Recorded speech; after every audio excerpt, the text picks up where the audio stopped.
ስኬታማ ወይም ደግሞ ሀብታም ለመሆን በገንዘብ ማለት ነው ወይም ደግሞ ስኬታማ በህይወት ለመሆን እነዚህን 5 ነገሮች የማታደርግ ከሆነ ወዳጄ ስኬታማ እሆናለሁ ብለህ አታስበው። ከዚህ ሀሳብ ውጣ። ምክንያቱም እነዚህ ሀሳቦች ማነቆዎች ናቸው። ቦትልኔክስ ብለን የምንጠራቸው ማለት ነው።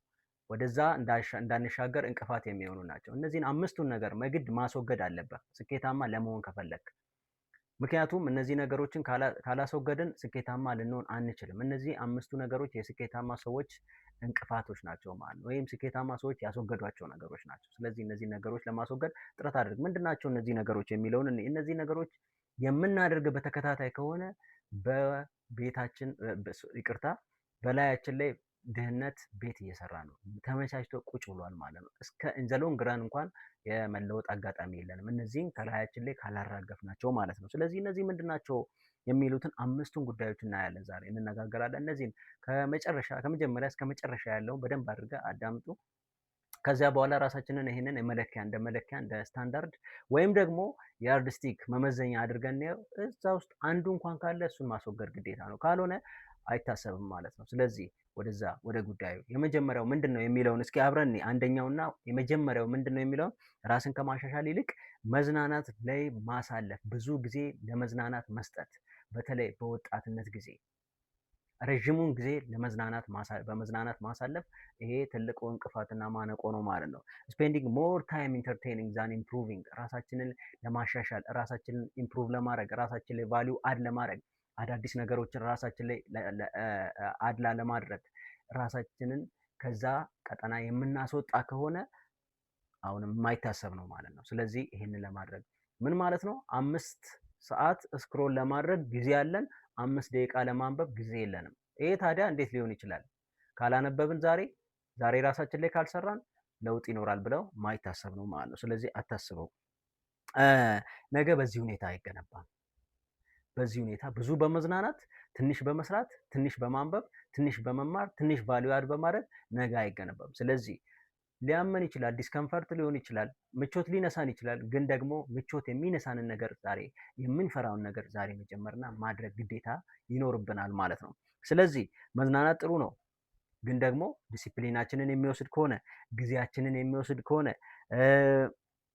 ትኩረታችንን የሚወስድ በተለይ ፎከሳችንን የሚወስድ ከሆነ አሁንም ዊ አር ኢን ዳንጀር ወይም አደጋ ውስጥ ነን ማለት ነው። ስለዚህ ይሄ ልናስወግድ ይገባል ማለት ነው። ቀስ በቀስ እየሸረሸርን ዲክላይን እያደረግን ዲኬ እያደረግን ወደ ኮላፕስ እንድናደርግ ያደርገናል ማለት ነው። ሁለተኛው ምንድነው? ገንዘብ ሊያስገኙ የሚችሉትን ክህሎቶች ማስወገድ። ገንዘብ እንፈልጋለን? አዎ እንፈልጋለን። ስኬት እንፈልጋለን? አዎ ሁሉም ሰው ስኬት ይፈልጋል። ሁሉም ሰው ቫይራል ፖስት ይፈልጋል። ሁሉም ሰው ጥሩ ነገር ይፈልጋል። ታዲያ ዝም ብሎ ይመጣል? አይመጣም። ምን ይፈልጋል? ስራ ይፈልጋል። እነዚህን ሊያመጡልን የሚችሉ ስኪሎችንን አቮይድ ካደረግን አይታሰብም ማለት ነው። ስለዚህ ገንዘብ ሊያስገኙ የሚችሉ ክህሎቶች ላይ በደንብ አድርገን ለምሳሌ የሽያጭ ወይም ሴልስ ስኪል ያስፈልጋል። ይሄ ጥሩ ኮሚኒኬተር መሆን፣ ኮንቪንስ ማድረግ፣ ፐርሱዌሲቭ መሆን ይኖርብናል። እነዚህን ስኪሎች ዴቨሎፕ ልናደርግ ይገባል። የ21ኛው ክፍለ ዘመን ስኪሎች ውስጥ አንዱ ይሄ ስለሆነ ማለት ነው። የይዘት ፈጠራ ወይም ኮንቴንት ክሬሽን መማር ይኖርብናል፣ ማወቅ ይኖርብናል፣ ራሳችንን ማስተማር ይኖርብናል። ለመማር ደግሞ አሁን ሁሉም ነገር ኦፖርቹኒቲው ስላለ ራሳችን ላይ መስራት ይኖርብናል። ማርኬቲንግ መማር ይኖርብናል፣ ማወቅ ዲጂታል ክህሎቶችን ወይም ዲጂታል ስኪልስ እነማን ናቸው? ቪዲዮግራፊ፣ ቪዲዮ ኤዲቲንግ፣ ግራፊክስ ዲዛይን የምንላቸውን ነገሮች በዋነኝነት ልናውቅ ይገባል። እነዚህ ስኪሎች ከንትን ካላለን አሁንም ገንዘብ እየራቀን ይመጣል ማለት ነው። ስለዚህ እነዚህ ነገሮች ለማስወገድ ጥረት ማድረግ የለብንም። እነዚህ ነገሮች ቫልዩ አድ ያደርጉልናል። ስኪሎችን ማስወገድ አይጠበቅብንም። በተጨማሪም ጠቃሚ በሆንክ ቁጥር ድህነት አንተን ለማግኘት ምን ይሆናል ማለት ነው? አይችልም።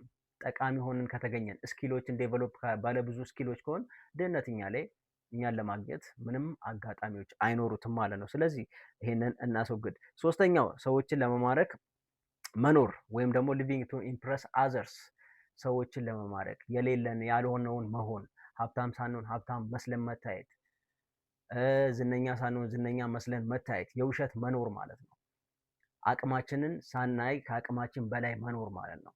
ሊቪንግ ቢዮንድ አወር ካፓሲቲ፣ ከአቅማችን በላይ ቢዮንድ አወር ኢንካም ማለት ነው። መኖር ያ ሀሰተኛ አኗኗር፣ ሀሰተኛ ገጽታ፣ ሀሰተኛ ጫናን ያመጣል ነገ ከነገ ወዲያ። ስለዚህ ይህንን ማስወገድ ይኖርብናል ማለት ነው። የገንዘብ አቅም እየቀነሰ እያለ ስኬታማ ለመምሰል ትልልቅ ነገሮችን መግዛት፣ ውድ ነገሮችን መግዛት፣ አቅማችን እየቀነሰ ነው፣ እየተፍጨረጨርን ነው። ግን ደግሞ ውድ ነገሮችን ሌሎችን ለመማረክ ሌሎችን ኢምፕረስ ለማድረግ ማለት ነው።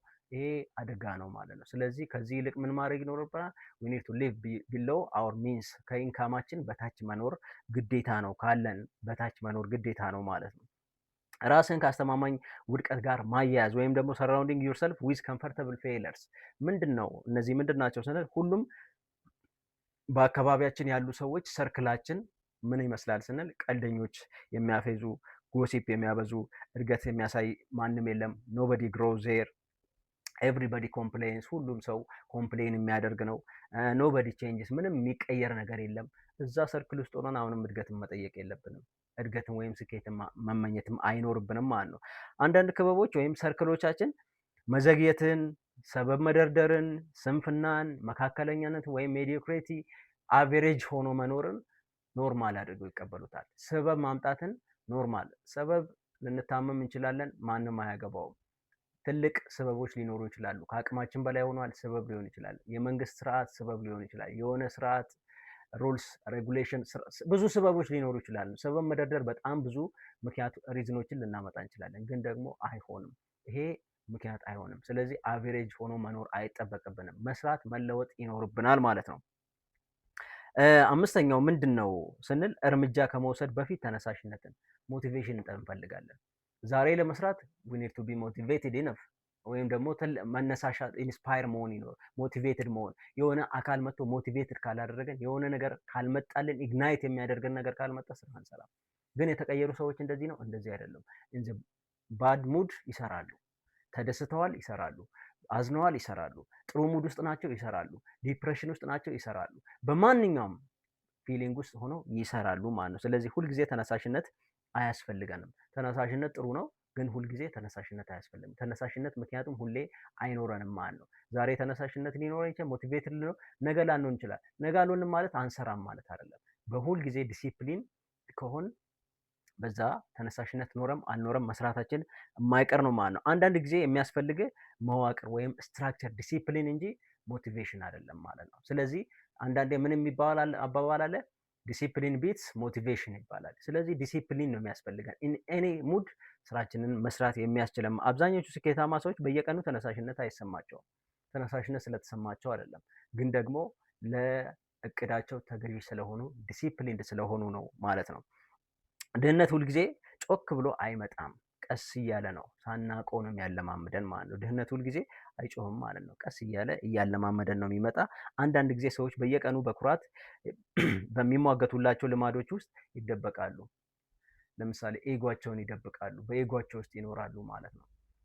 በማስመሰል ውስጥ ይኖራሉ፣ በኮምፕሌን ውስጥ አቨሬጅ መሆን ትክክል ነው ብሎ በማሰብ በዛ ውስጥ ሊኖሩ ይችላሉ። ስለዚህ ልማዶችን ልትቀይር ይገባል። እነዚህ አምስቱ ከአምስቱ ውስጥ የትኛው ውስጥ ይገኛሉ የሚለውን በደንብ አድርጋችሁ ልትገመግሙና ራሳችሁን ኢቫሉዌት ልታደርጉ ይገባል። ይሄ ሀሳብ ጠቃሚ ነው ብላችሁ ካሰባችሁ ለሌላው እንዲደርስ ሼር፣ ላይክ እና ሰብስክራይብ ማድረግ እንዳትረሱ። ስለምታዳምጡኝ አመሰግናለሁ።